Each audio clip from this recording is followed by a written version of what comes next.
There have been a lot of learning experiences that I've attended over the years.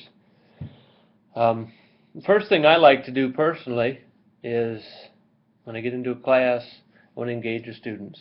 I use the ARCS model, didn't even know I used it, that is described in Chapter 8 of the Trainer's Handbook. Attention, relevance, confidence, and satisfaction. It pretty much sums up what we do. As teachers, we deal in a product, actually. We're in production as teachers. The knowledge is our product. You quantify it by how well the student absorbs the knowledge.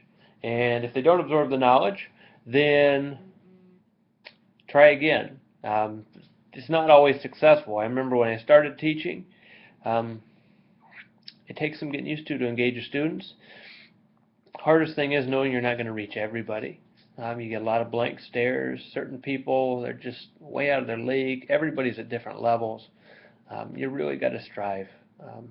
One of the coolest things I've seen as far as lecturers and presenters was Jim Collins. Got to see him in Colorado, up in Denver. What an amazing guy. He came up and he just got involved with the audience on a one-on-one basis. We called people, not called them out, but he engaged people personally, and he created buy-in right out of the gate. And he spoke, I want to say, for an hour. And everybody in the room, their attention was glued to him. So it is critical that you get their attention early and you keep it. Personally, I use videos to get their attention. I'll find something, YouTube, something content related, even if it's loosely so, that's entertaining. I'll show them, especially on my night classes when they're in a funk. They've been in work all day. The last thing they want to do is come to class and hear me yammer on, which I've had happen in some of the classes that I have taken. You need to engage them. The last thing I want is to be the guy that sits there with a monotone voice, reads every word off the PowerPoint slide, or reads every book in the chapter, and is dry as can be. To be quite honest, I'd rather watch grass grow than listen to some of these professors that I've had again. It's pretty awful.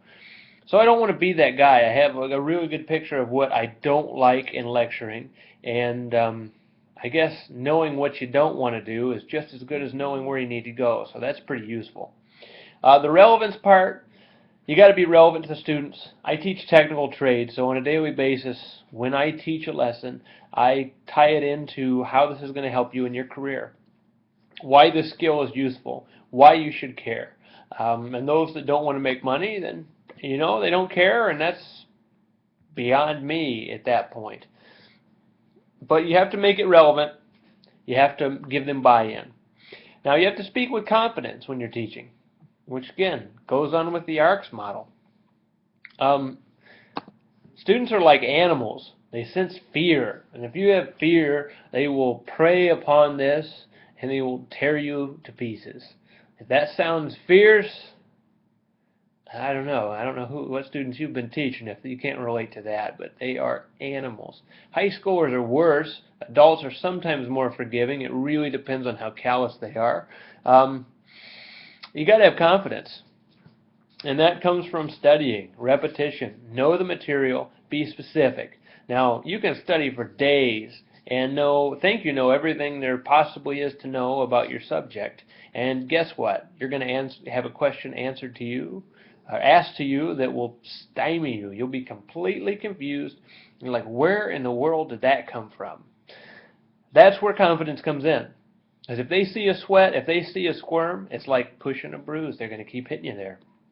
So if you can't dazzle them with the truth, baffle them with bullshit. And as inappropriate as that is, it's life. It happens. It works. So we have to be confident. And ultimately, our students have to be satisfied. They have to know that they've gotten knowledge commensurate to the effort that they've put into the class. If you have a student that never comes to class and never does his homework, well, guess what? He's probably not going to be satisfied because he's getting an F, at least in my class. But if you have a student that is diligent, that works hard, that interacts with the class, does what you ask, and really engages, I think they'll be pretty satisfied because they get what they're after. So that's my week's post. Chapter 8.